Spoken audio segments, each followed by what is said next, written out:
እንዴት ናችሁ? ሰላም ናችሁ ወይ? በያላችሁበት አዲስ ከሆናችሁ የቤትስታይል የተሰኘው የዩቲዩብ ቻናሌ ነው። ሰብስክራይብ በማድረግ ቤተሰብ ትሆኑ ዘንድ ጠይቃችኋለሁ። እንግዲህ ባለፈው ሳምንት የቤታችንን መዓዛ ለመጠበቅ የሚረዱንን 6 ነገሮች በክፍል 1 ላይ ተመልክተናል። ዛሬ ደግሞ የዚያን ቀጣይ ክፍል አዘጋጅቼላችኋለሁ። ወደዛው እንለፍ።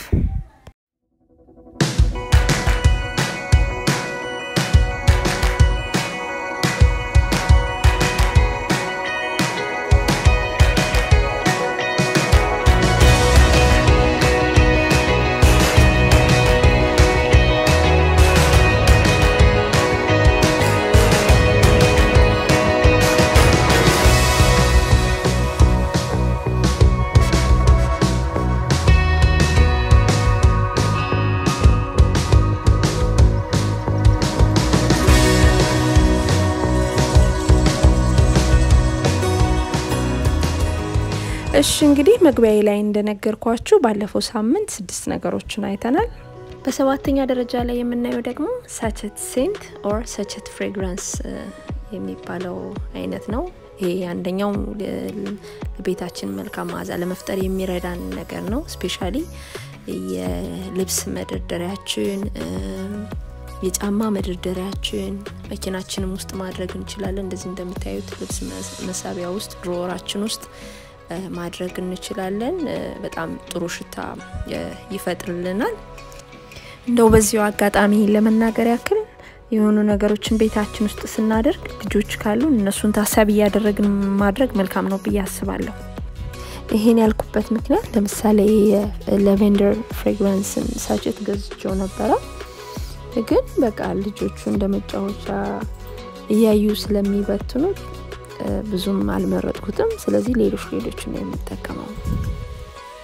እንግዲህ እናንተም እርግጠኛ መሆን አለባችሁ ለእናንተ የሚሆነውን አይነት መምረጣችሁን።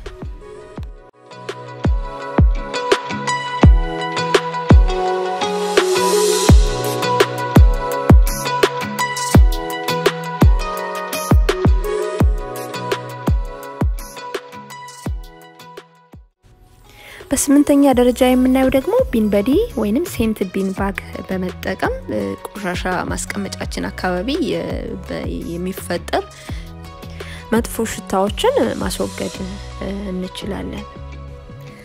በርግጥ የቤታችንን ቆሻሻ ቶሎ ማስወገድ ለጤንነታችን፣ ለንጽህና እንዲሁም ደግሞ ለሽታ ወሳኝ ነገር ነው። ይሄ ምንም ጥርጥር የለውም። ሆኖም ግን አንዳንድ ጊዜ ቆሻሻችንን በየጊዜው ላናወጣ እንችላለን። ያን ጊዜ በተለይ እርጥበት ካለው አላስፈላጊ ሽታ ሊያመጣ ይችላል። እንዳይሆን ደግሞ ቢን በዲን በመጠቀም ሽታ እንዳይኖረው ማድረግ እንችላለን። እዚህ ጋር እንደምታዩት የተለያዩ አይነቶች አሉት። ልጆች ካላችሁና ደግሞ የናፒ ቢን ወይንም የዳይፐር ቢን የምትጠቀሙ ከሆነ እዛ ጋር ማድረግ ትችላላችሁ። እንግዲህ እዚህ ጋር እንደምትመለከቱት የቢን ላስቲኩ ላይ ወይንም ቆሻሻው ላይ እንደዚህ በመነስነስ እንደምታዩት ዱቄት ነገር ነው የሚመስለው እና የአላስፈላጊ ቆሻሻን ቤታችን ውስጥ ማስወገድ እንችላለን።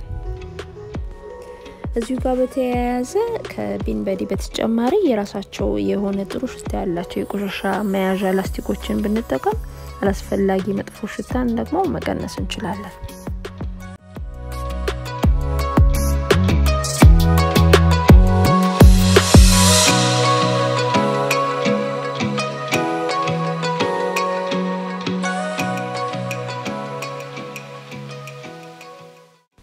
በዘጠነኛ ደረጃ የምናየው ደግሞ ቤታችንን ወለል ለማጽዳት የምንጠቀምባቸው ነገሮች መልካም ሽታ ያላቸውን ብናደርግ ያሞር መልካም መዓዛን ይፈጥርልናል። እኔ ብዙ ጊዜ እንደምታዩት እዚህ ጋር ኢኮለተስ እጠቀማለሁ።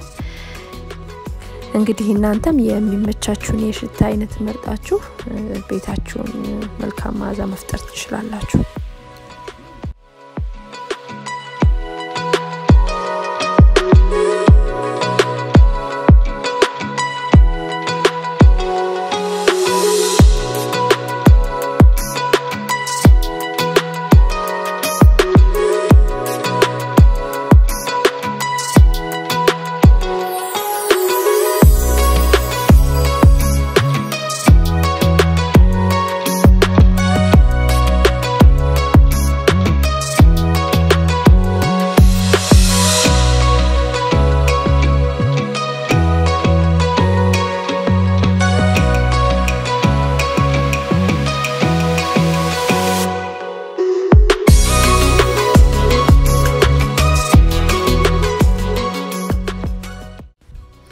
እንግዲህ እስካሁን በክፍል 1 ሆነ በክፍል 2 የዘርዘርኳቸው ነገሮች በሙሉ ሱቅ ሄደን የምንገዛቸው ነገሮች ናቸው። በ10ኛ ደረጃ ወይም እዚህ ጋር የምነግራችሁ ግን ቤታችን ውስጥ በቀላሉ ማዘጋጀት የምንችለው ነገር ነው። መቼም እነዚህ ነገሮች ከእያንዳንዳችን ቤት አይጠፉምና እንድትሞክሩት አበረታታችኋለሁ። እንግዲህ ይሄንን ለማዘጋጀት የሚያስፈልጉን ነገሮች ብርቱካን፣ ቀረፋ፣ ቅርንፉድ እንዲሁም ደግሞ ውሃ ያስፈልገናል። የቀረውን ደግሞ ቪዲዮ ላይ እናያለን።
በመጨረሻ የምናየው ደግሞ ስለ ኒውትራላይዘር ይሆናል። እንግዲህ የተለያዩ ፍሌቨር ያላቸውን ሽታዎች ለምንወድ ከዚህ በፊት የዘረዘርኳቸውን ነገሮች መጠቀም እንችላለን። ነገር ግን ሽታ ለማንፈልግ በጤና ምክንያት ሊሆን ይችላል ወይንም ደግሞ ቤታችን ውስጥ ያለው ሽታ እንዲወገድልን ለምንፈልግ ወይም ኒውትራላይዝ እንዲሆን ለምንፈልግ ደግሞ በቀላሉ አዲስ ፍሬግራንስ ሳይፈጥር ቤት ውስጥ ያለውን ማንኛውንም ሽታ ኒውትራላይዝ የሚያደርጉ ሁለት ነገሮችን አሳያችኋለሁ። የመጀመሪያው የተቆላ ቡና ነው። እንደዚህ የተቆላን ቡና በእቃ አድርገን በካፕ ወይም በመንፈልጋ እቃ አድርገን በቦታው እናስቀምጥ። ቤት ውስጥ ያሉ ሽታዎችን አብዞርብ የማድረግ ወይንም ኒውትራላይዝ የማድረግ ወይንም ሽታን የማጥፋት ባህሪ ያለው ለኛ ደግሞ ለቤታችን ያስፈልገናል ባይነኝ። ምክንያቱም እኛ ምግብ ስንሰራ ቤታችን የምንሰራው ምግብ በብዛት ስፓይሲ ስለሚሆን ኃይለኛ ሽታ አለው ቶሎ አይለቅም። ስለዚህ የተቆላ ቡና በየቦታው በማድረግ የቤት ውስጥ ያለውን የምግብ ሽታም እንደዚህ አብዞርብ እንዲያደርግልን ይረዳናል።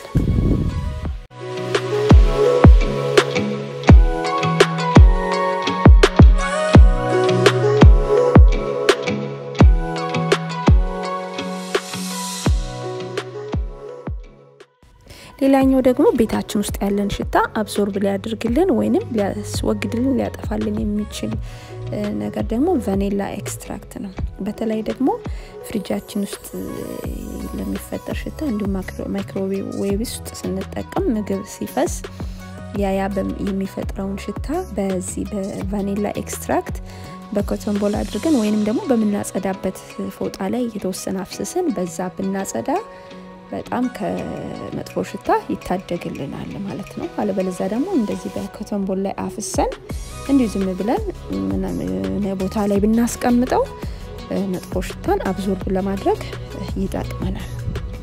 እንግዲህ ለሁለት ሳምንት ያክል ለቤታችን መልካም መዓዛ ሊፈጥሩልን የሚችሉ ነገሮች ወይም ሊረዱን የሚችሉ ነገሮችን ተመልክተናል። ትጠቀሙበታላችሁ ብዬ ተስፋ አደርጋለሁ።